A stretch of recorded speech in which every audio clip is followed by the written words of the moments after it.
Fala pessoal, uma dica rápida para você que deseja melhorar os sons dos seus acordes no violão. Certamente você conhece alguém, ou talvez esse alguém seja você, que quando vai tocar uma música, toca da seguinte maneira.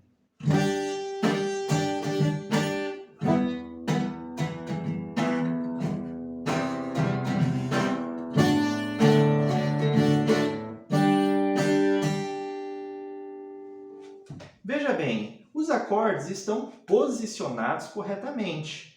A batida da mão direita está legal, mas por que esses acordes parece que não têm vida, se é que nós podemos dizer assim?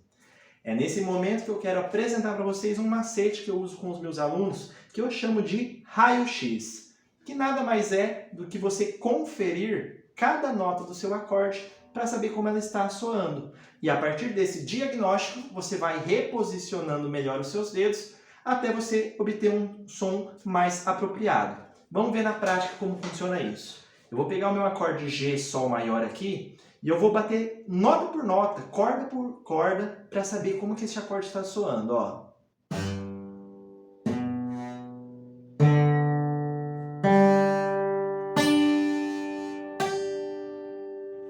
Percebam que tem algumas notas ali que estão meio esquisitas, meio estranhas. E a partir desse diagnóstico, eu vou reposicionando melhor os meus dedos até eu obter um som mais agradável para cada uma dessas notas. Vamos ver como é que fica na prática. Opa! Aqui já está legal.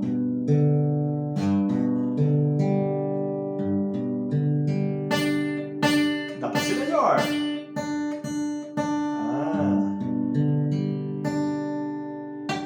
Vixe.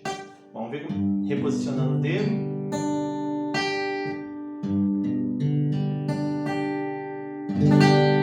Agora eu tenho um som maior lindão. Evidentemente, se você aplicar esse macete para todos os acordes de uma determinada progressão, você pode obter um resultado parecido com esse.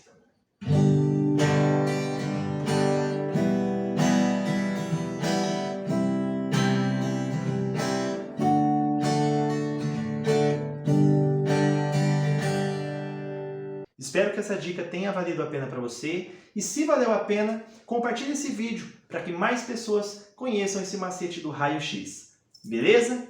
Valeu, galera! Abraço!